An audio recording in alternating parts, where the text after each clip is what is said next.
Good afternoon, advocates, and welcome to the MRF's 2021 Virtual Advocacy Days Open Mic Night. I am Cassie Beisel, the Senior Advocacy Officer for the Melanoma Research Foundation, and we're so excited to have you all join us back here today to listen in to some very important, very special stories from some of our advocates.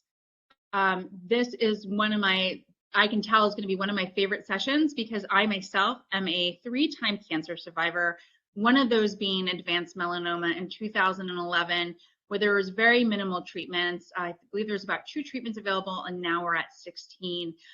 So again, super grateful that you're joining us here for this first ever open mic night with our amazing advocates.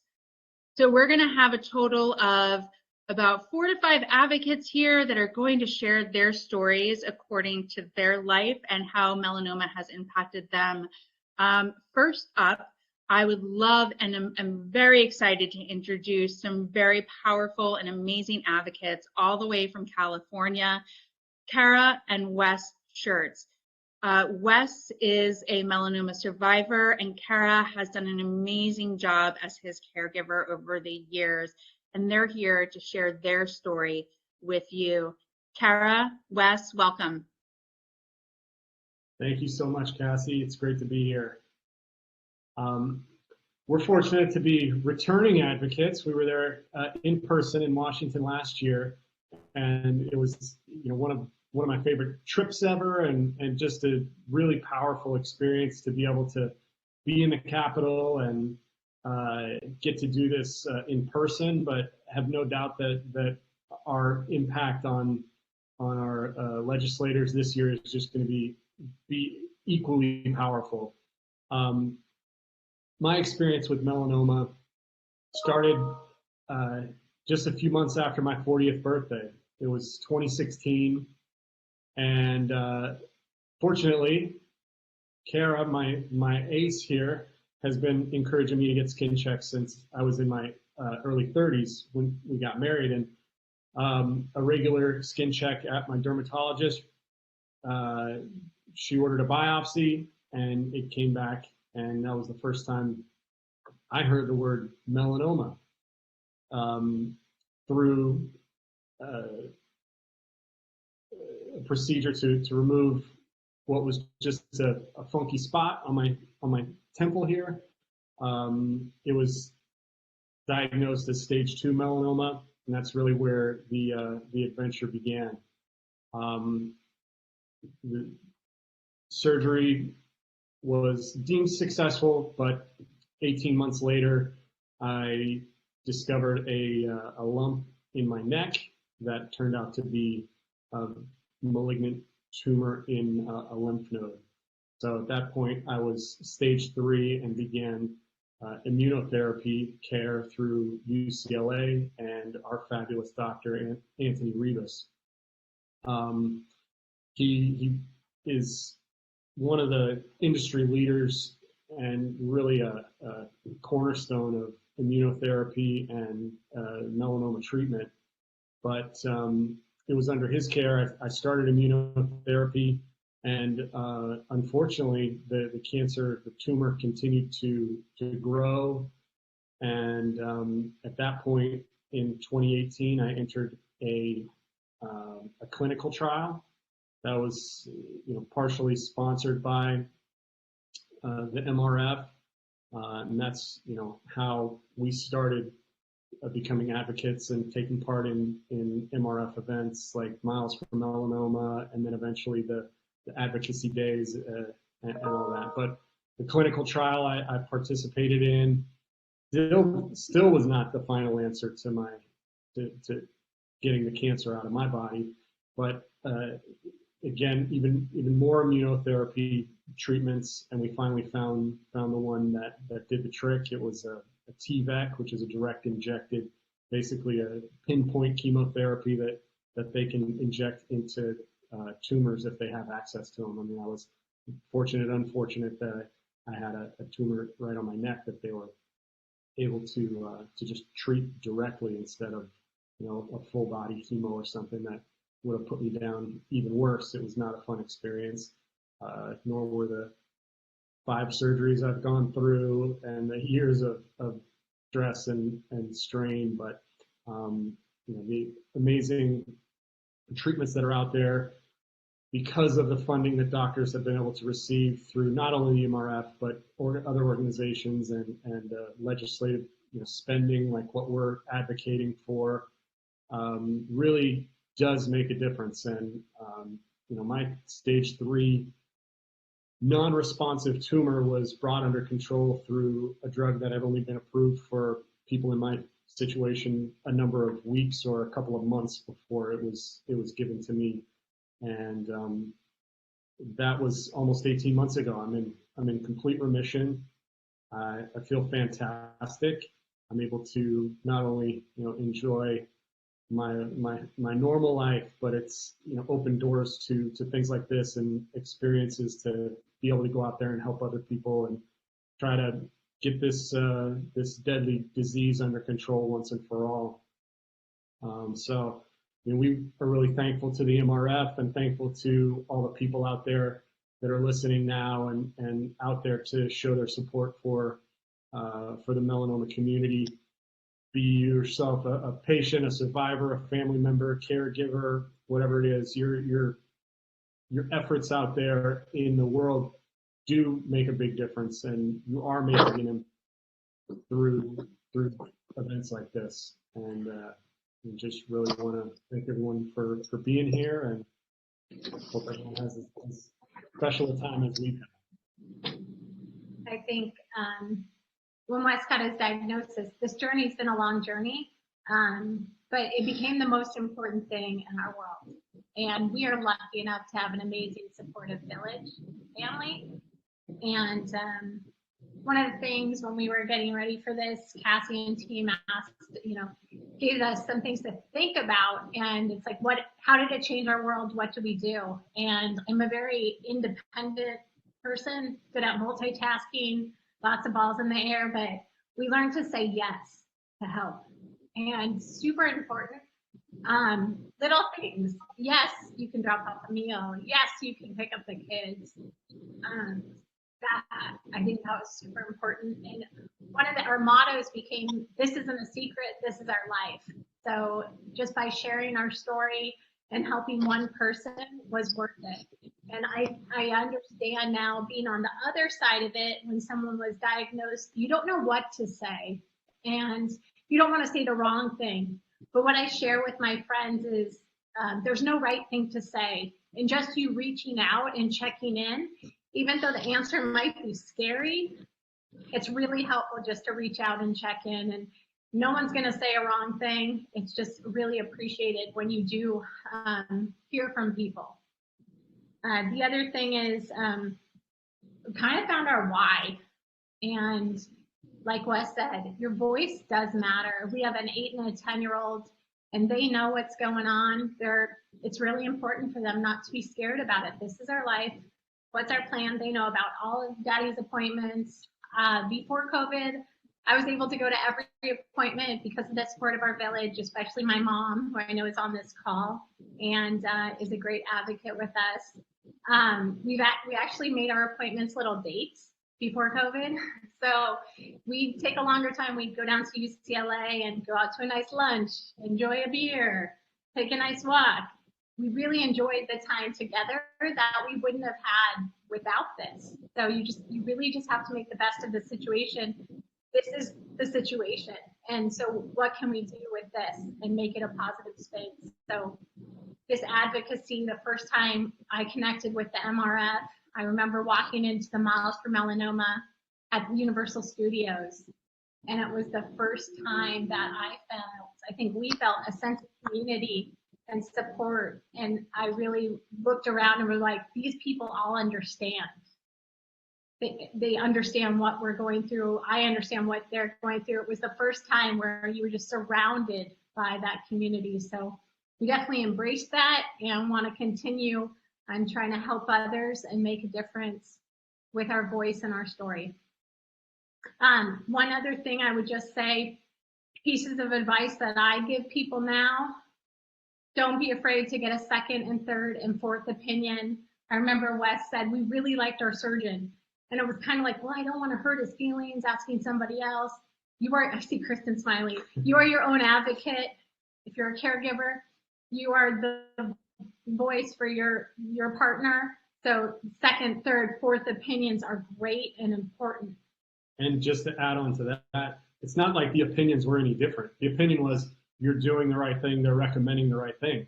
But some big things, we found a place that just felt like home, and it felt like a family, from the staff that welcomes you when you check in to the doctor being punctual. I mean, this is a place you're going to be several times a month for years.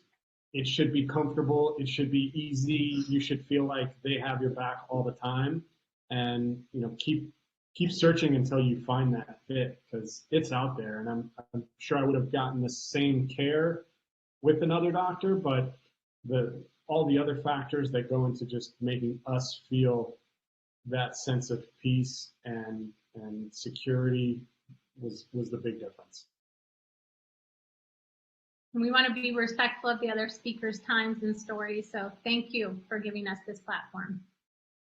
Thank you, everyone. Thank you so much, Kara and Wes. And you have a lot of fans in the audience today. I just, and also I just want to remind people, and I apologize for not saying this earlier, if you do have any questions for any of our speakers today, please feel free to drop a message in our chat. We will try to get back to them. If it's something we can't get to, we'll see if we can reach out to them afterwards and get a response for you, or with their permission, connect you to them. But I just wanted to let you know that Wes, you're not alone. There are some people chatting in here that they've had very similar things happen to them, and they're very appreciative of your story. And we have one comment here. Wow, they're just popping in. Wow, that, they love that you said this isn't a secret. This is our life. And so it just shows that your story and sharing your story just is really resonating with folks. And, we really appreciate your vulnerability and your willingness to share a personal experience across the board. And you're absolutely right. Your diagnosis sometimes absolutely depends on who's in the room, and so does your care.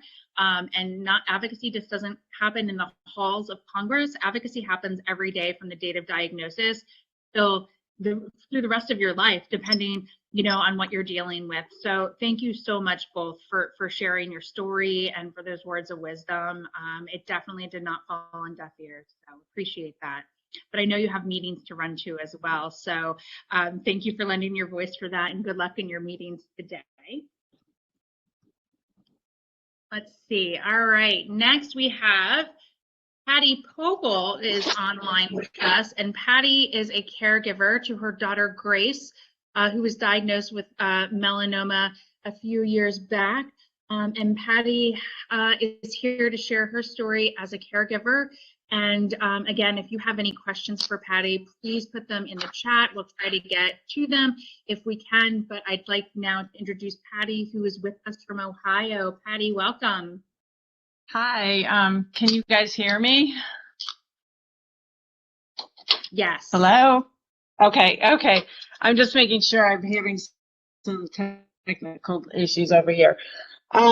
So our journey, well, first, my name is Patty Pofall. My daughter, Grace, was diagnosed with metastatic melanoma stage 4 in 2015 at the age of 23.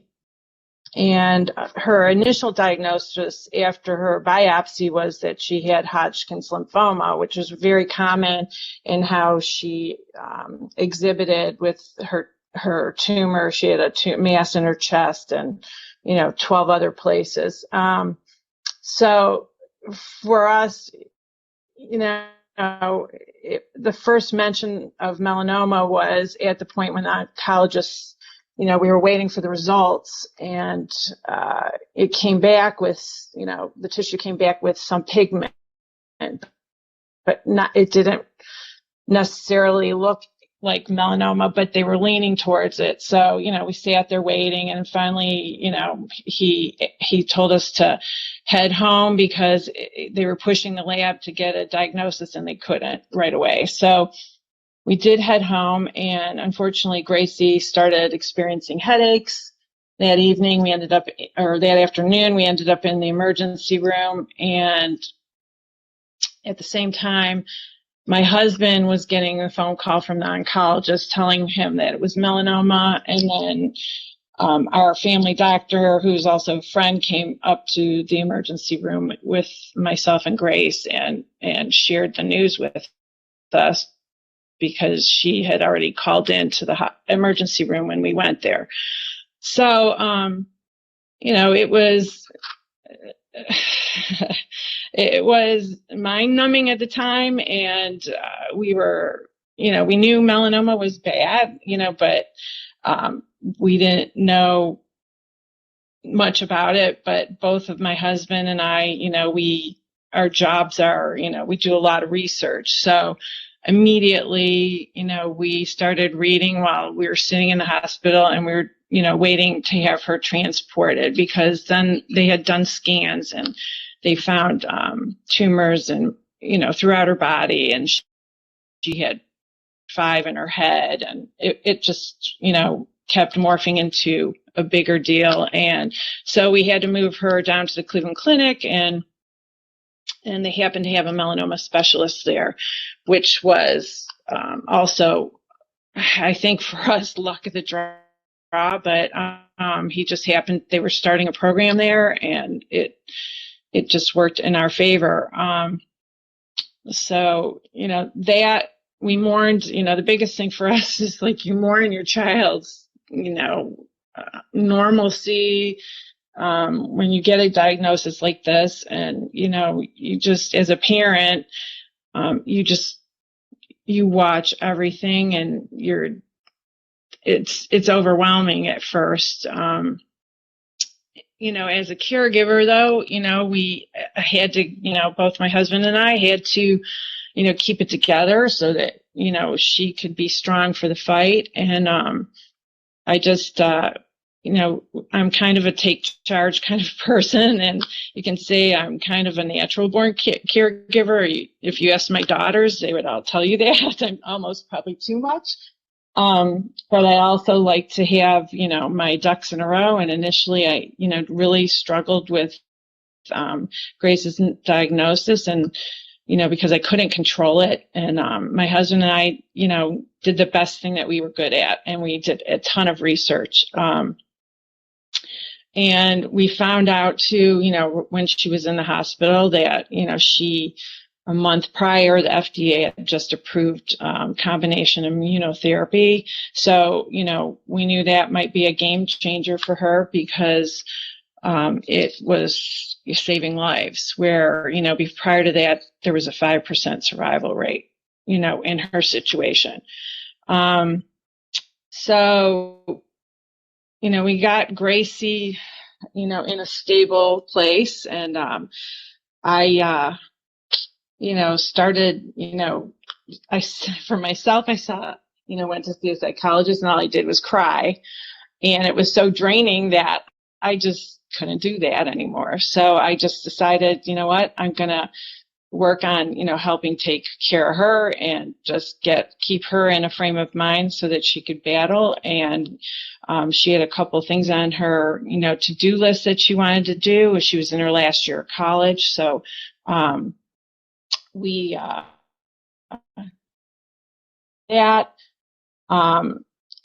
and got her to a place where she was able to graduate and move on a little with her life. But during all this, she ended up having surgery to remove a couple of the tumors in her brain. And her treatments were a series of treatments.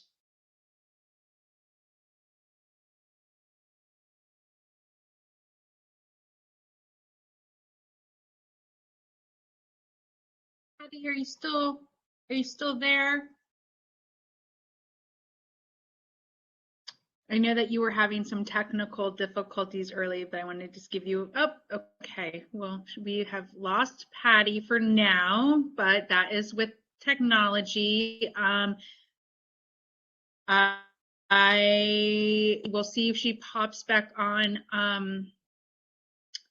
in a minute. I know she's been having technical difficulties, so what we can do is Well, I would hate to just keep moving without her, but I know that we do have a few other people. So we can go ahead and then we'll bring her back in when she's here. If she pops in, we'll bring her back in after the next story just to finish off. And I know that's going to be hard for her to do, to pick up where she's left off. But while we wait for Patty, I would love to introduce Michelle Felux, who is an ocular melanoma warrior, survivor, thriver, fierce advocate, and we're very happy to say that we have met her acquaintance on several times, and that she's just another gold star to add to all of our melanoma advocates that are out there. Michelle, welcome, and thank you for sharing your story. Thank you so much, Cassie. I'm really honored and humbled to be a part of this. This is my third year for attending as an advocate for Advocacy Days, and it has become such a passion of mine, and it's something I look forward to every year, which a lot of times when we're on our own cancer journeys, anything to look forward to is a bonus. And I am actually coming up on my 3-year cancerversary. Friday will be 3 years since I was diagnosed with ocular melanoma. And in my case, it was from a routine eye exam. Those throughout my life. My first pair of glasses was at the end of first grade. I've always had poor vision, and however, I had no idea ocular melanoma was a thing. I didn't even know you could get cancer in your eye. And that's certainly something that I come across a lot when I tell my story to people, including medical professionals. And so that's also one reason why I have been very passionate about sharing my story, is to raise that awareness. And it was at the end of my eye exam, and they thought that I had a retinal detachment. And within 10 days, I was diagnosed then with ocular melanoma. And I travel, it's a 4-hour drive. I live here in Virginia, and I travel to Philadelphia. And I will say that something that Kara had mentioned, pre-pandemic, my husband, who's my main caregiver, we try to make the best of a bad situation when we go to Philly for my appointments. And so we travel the night before, and we like to actually dress up in 50s attire. We swing dance, and we go to speakeasies and a steakhouse all dressed up. And from like my profile picture, we like to dress up as pirates and go to Ren fairs. And it's been one of those things that I found with having my diagnosis, that I just embrace what makes me feel good and makes me happy and brings a smile to my face, because it can be a roller coaster. 10 days after my diagnosis, I received Plaque Radiotherapy, which is a very common primary treatment for OM, and it's a bottle cap sized disc with radioactive seeds that's sewn onto your eyeball, and it's positioned over where the tumor resides. In my case, I was very fortunate, and it was successful in killing the tumor. And I still have scar tissue in there. And then one of the other things is common side effects that I've experienced. I had cataract surgery at the end of September, and I will say that I had some strange looks when I was at the office, since I don't look the age of someone that would normally get cataract surgery. And because I was just a month shy of my 43rd birthday when I was diagnosed. So I'm a little on the younger side for the average diagnosis for OM. And the treatment, the disc stayed on for 4 days. Sometimes it can be upwards of 7 for some people. And so we were in a hotel in Philadelphia, and my mother was there for all of it, and my husband joined me as well for the first part of it.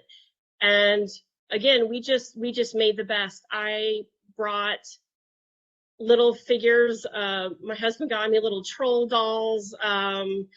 It was since it was near Easter, I bought little plush Peeps, like the wonderful sugary marshmallow treats, and again just tried to embrace. And one of the things that I learned after I got through the diagnosis and the shock of that and the treatment, then that's when for me it was difficult. Having a rare disease is very isolating, and because no one knows it, no one's heard of it, and it was difficult with asking for support and knowing where to find support. And that's certainly something that I eventually found in my research online, the MRF, and I remember I went to 3 years ago then, the Advocacy days, and it was the first time that I met anyone in person that had OM. And I know one of those people, Elizabeth, is watching, and it was so comforting to me, and being around other people with melanoma, even if it wasn't ocular, that could identify with what I was experiencing and going through. And there is something that, even though our specific journeys can have different nuances to them, there are a lot of similarities. And the camaraderie that I have felt in being able to be a part of this is also what drives my passion. And I was also fortunate enough then 2 years ago to go to the in-person OM patient and caregiver symposium. And that just blew me away, to be with a room full of people with OM, because that's so rare. And that's one thing that I am hopeful.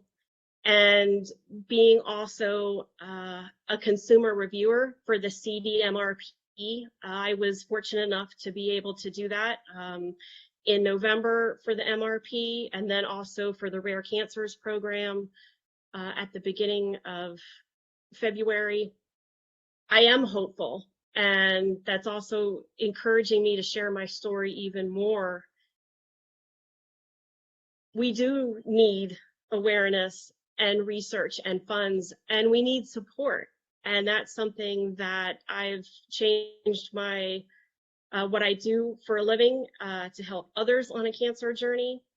And one of the things that I have found that has helped me as an outlet, besides dressing up like a pirate or stepping out like from I was living in the 1950s, is I journal and I write. And so that was something that I wanted to share with all of you, a poem that I had written. And again, this can be a roller coaster. And this was actually just written July 28th of last year. I had finally gotten my scans, which I get every 6 months. And I think all of us can identify with scanxiety. And waiting for that is rough. There's no other way to put it. And in the case of OM, it metastasizes in 50% of patients. I am very grateful that I am NED as of just a month ago, and waiting for this, waiting for my results. And then, it got pushed back because of COVID. I'm sure we can all identify with the delays in treatment that we've all experienced during this time. And it was a low point. I was having trouble sleeping. And so I just clicked this out, typed it out on my phone at 4 o'clock in the morning. And so, but it swings the other way. But this was an outlet for me, called In the Dark I Cry. I never wanted this, couldn't have prevented this. Just needed a new pair of glasses, but instead, in the dark, I cry. I smile at my appointments, be friendly with nurses, doctors, techs. I try to tell some funny jokes, just to leave, and in the dark, I cry. Scan after scan, they're searching for those horrible, evil cells. And after the machines have silenced, in the dark, I cry. I don't talk about my hardships, how I miss whenever I pour, how the light is always fading, and in the dark, I cry. You're so brave and strong. I could never go through the same. Yet if they only knew that in the dark, I cry. I don't want to worry them, those that love and care for me. I feel so much a burden, so in the dark, I cry. How can I endure this? 50-50 is all I got. I sometimes wish for the end. Instead, in the dark, I cry. I don't have any answers, no uplifting stories to tell. I only wanted glasses, but instead, in the dark, I cry. I appreciate all of you for allowing me to share my story today. Okay, that was an amazing poem. Let me wipe the little tear from my eye. That was a brilliant poem, and thank you so much for sharing that with us. It definitely reminds me a lot about even when I was diagnosed and all the times. I think we can all resonate with crying in the dark a little bit when no one else is watching during these moments. So thank you so much for sharing that. That was absolutely lovely. And we're getting a lot of thank yous and how that was powerful for sharing for the two who have shared so far. This is why we do this. This is why we come together. This is why we share our stories. And wow, I'm so grateful. I'm so grateful for this moment. Patty, unfortunately, is having a lot of technical difficulties with the Wi-Fi, which is understandable since everybody is virtual these days. So we're going to go ahead and if anybody, again, wants to have any kind of contact with any of these storytellers afterwards and they give us our permission to, we're absolutely happy to connect you as long as everyone is okay with that. And now I would like to introduce and just to follow up all of our amazing advocates, two other amazing advocates who we were so fortunate to meet last year at our first Hill Day. And I know there's a phenomenal story that I'd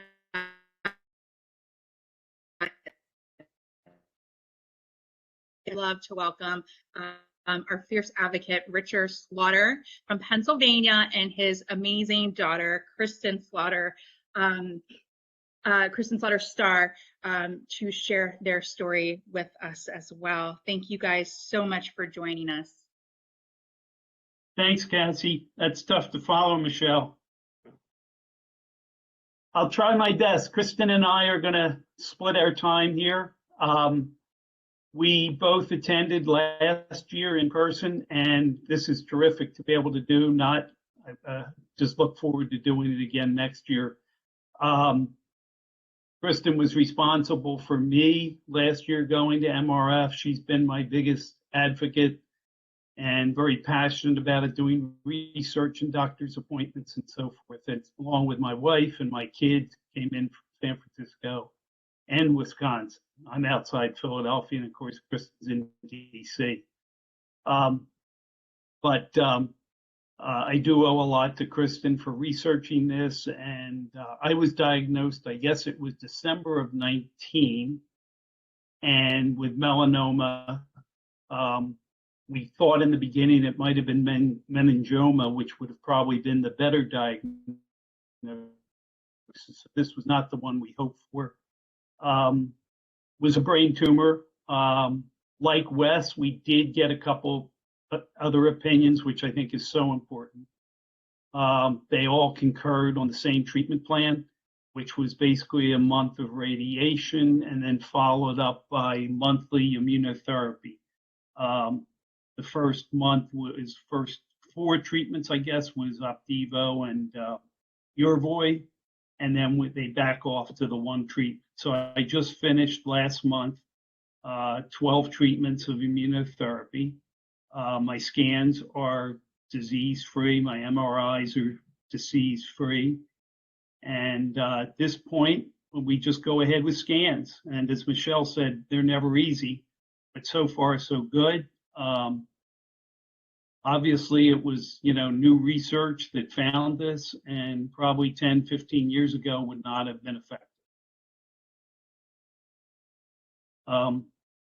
So that's where I am now, feeling pretty much 100%. My advice is just keep fighting for all of us. Keep going. I know last year at MRF, which Kristen identified in her research, we met Cassie, we met Liz Riley, who's been a big inspiration to us and myself, and we keep in touch. It does change your life forever. I mean, there's no question about it, but it doesn't have to be all bad. So I'm very thankful to Kristen, my wife, my kids, to MRF, and to you all. And I'm going to turn it over to Kristen to use the last of our time. Thanks, Dad. I will try not to cry. I had a baby 2 weeks ago, so it could be hormonal. If I do anyway, I'll chalk it up to that. But we are thrilled to be back, even just virtually, with all of you this year. When we joined in person last year, we were really new to this journey. Like my dad said, he had been diagnosed really with a complete shock diagnosis in December of 19. A couple days before Christmas, he had a seizure driving home from Philadelphia. Luckily, was able to pull over before the seizures really kicked in. And what we thought was a benign brain tumor, we found out the morning of surgery, which was 1 day before the start of 2020, ended up being melanoma. And I will still remember the surgeon coming out to my mom, my sister, and I in the waiting room that morning. We thought, wow, that brain surgery went extremely quick. Like, you just got an uneasy feeling that something was like, why did it go so quickly? Everything can't just be so good. And the first thing he said to us is, it wasn't a meningioma, it was melanoma. Did your husband ever have skin cancer? And we're just sitting there going, no, what are you talking about? So we were fortunate that the diagnosis process was quick, but it was a complete surprise. He had no known primary. Like Wes, he was diligent, and many of the people watching, he was diligent about skin checks and getting things removed that looked weird, and we had never seen anything like this. So this was really a shock to see it for the first time be in his brain. New Year's started with recovering from brain surgery. And honestly, I think all of us, myself in particular, and our family, were just really looking for a way to make lemons into lemonade. My tactic in life, what I've always done to cope with things or feel some semblance of control, has been research. Like when Patty was saying, you're trying to take charge, and the only thing you can do is what you've done before. If I work at something, it'll make it better. And so I Googled every doctor study. My husband one night was like, please stop looking at clinical trials. They already told you he's going to do immunotherapy. And I was like, I need to just check every single one. But I stumbled across MRF, and living in DC, I thought, well, I don't know where he'll be by March in terms of treatment. I know he's got an aggressive plan ahead. I know the combo of immunotherapy could really knock him down, but let's give us something to look forward to. Let's give us a community to plug into. And we sort of registered on a whim, not really sure what would come of it. And I think it was truly there are 2 turning points, I think, on our journey so far with melanoma. The first being when we met his doctor, who was the first person who gave us any sort of hope or positive spin to what he was facing. And the second was connecting with all of you. My dad had a tough couple of first immunotherapy treatments with some really tough side effects. And I think it was you're still reeling from the diagnosis, and it was pretty demoralizing at that point. And I think it was really hard to see that there would be any sort of positive light at the end of the tunnel. And I still think about the fact that, you know, I drove him down to DC. I'm thinking as I'm driving him down, and my sister's texting me like, there's a pandemic. What are you doing? I'm like, I don't know what, you're not, there's no pandemic, you're fine. But I'm like taking this immunocompromised person into my care who has not left his house or my mom or his care team. A month into his treatment, I'm taking him to DC and saying like, yeah, let's go do this multi-day conference. And it was the first time I saw him seem like himself in many months was those couple of days. You put on a suit, you got to sort of not let cancer define you, even though we were in a world just talking about cancer. And it was just really empowering to sort of take that back and channel it into something good. And we were just so blown away by all of the folks there who were able to connect with my dad, connect with me, understand that he wasn't going through chemo. I mean, even to have people understand that it wasn't chemo and that they were using the right terminology. I mean, whether it was OM or just, you know, the skin-based melanoma, to just have people who knew what was going on was just so powerful for us. And I was able to connect with Cassie ahead of time, and it was just such a wonderful outlet for us, and it has continued to be, from Nadia to Liz to Suzanne, who we miss dearly, and Rose. So many people we met last year have been just so key to our journey and making us feel not alone in it. And so I would just say for all of the caregivers, you know, it's the best thing you can do is control your attitude, and try to find a community to plug into. And there's always the silver lining. I will say we always knew we had a close-knit family, my brother, my sister, myself, and my parents, but we were spread all over the country. And I will say this has just reinforced how much we all care about each other and how willing we are to drop everything and anything, no matter what's going on. And you really can make the best of it, even when there's continual roadblocks. We feel extremely fortunate, sometimes too fortunate, to be sitting here with him being NED a year in, but also so blessed because organizations like this, advocacy like this, awareness like this is what gives us the ability to have so many people on the line who have faced countless hurdles be able to sit here and tell you they have no evidence of disease. So it's so inspiring to be around all of you, and we're just really honored and feel so fortunate to have found the community and to be able to share our voices with you guys today.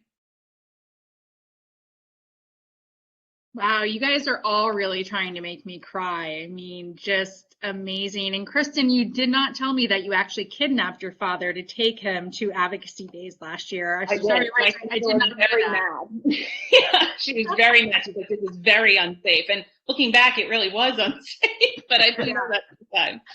Wow. Well, I mean, I say this over and over, and I'm a big believer you can never thank somebody enough, even as annoying as it might get for me to constantly say thank you. Just thank you so much. And I know Kara and Wes, you guys have to hop off to your meeting, but thank you all so much again for sharing your story. I know it takes some vulnerability to share something that went on. It took me years to share my own personal story myself. And so I know it can be very emotional just to speak about it, especially if there's any kind of close calls nearby as well. So I know everything you've said has been very helpful to everybody who is watching today. And I really can't thank you enough all for joining. Is there any last words that anyone would like to say before we officially sign off? I will say this, that Kristen last year had to answer a lot of questions. Well, who has melanoma? Is it you or your father? And Kristen, you were going to Pennsylvania meetings, right? I did. Yeah, I went to the Pennsylvania meetings. Yeah. They're like, where did you come up with all these stats? And I was like, there was wonderful preparation. And between Nadia, Rose, there's a powerhouse PA team. So yeah. I won't be joining for the visits this year, but I know everybody on that team will rock it. So yeah, and many of them are back, and you know, for those who were not able to join us, you know, obviously this year we're virtual, but we're really hoping to be back in person in 2022. So everyone here, if this is your first time, you'll be able to, and hopefully you do feel some of that warmth even virtually, but you'll even be able to feel more of that impact in person next year. But these are just a small fraction of the stories as to why we host this event. This is a very small fraction of people who are out there who have a story to tell about melanoma, but this just reinstates all of these beautiful people here, which is why we do what we do every day. And again, I used to be a patient, and because of the MRF, I forced them to hire me in 2014. So they're stuck with me now, but you know, they were the first ones to impassion me about advocacy and ensuring that I was advocating not only for myself, but others who cannot. And so again, I can't tell you all how grateful we are to have you join, share your stories. To all of those you who are watching and joining us, thank you so much for joining us. Thank you so much for sharing your story and lending your voice on the Hill, on your meetings. There'll be many more opportunities for everyone to share their story even after today's event. If you're interested in sharing your story with the melanoma community, you can feel free to contact me. You all should have my email by now, but if not, I will put it here in the chat box for you all real quick. But we love to share stories of folks who are really interested in getting that word out. And I'm sorry, I accidentally put my personal in here. I obviously cannot write and talk at the same time. So with that, again, I will thank you, and I hope you all have a wonderful evening. Good luck on your meetings tomorrow. And don't forget to join us back here at 4 p.m. again tomorrow to listen to Congresswoman Carolyn Maloney talk about her passion for skin cancer and why she works so hard with the MRF to make sure that we get the federal funding that we need in order to help eradicate this horrible disease. Again, thank you guys so much and have a wonderful night. See ya. Bye.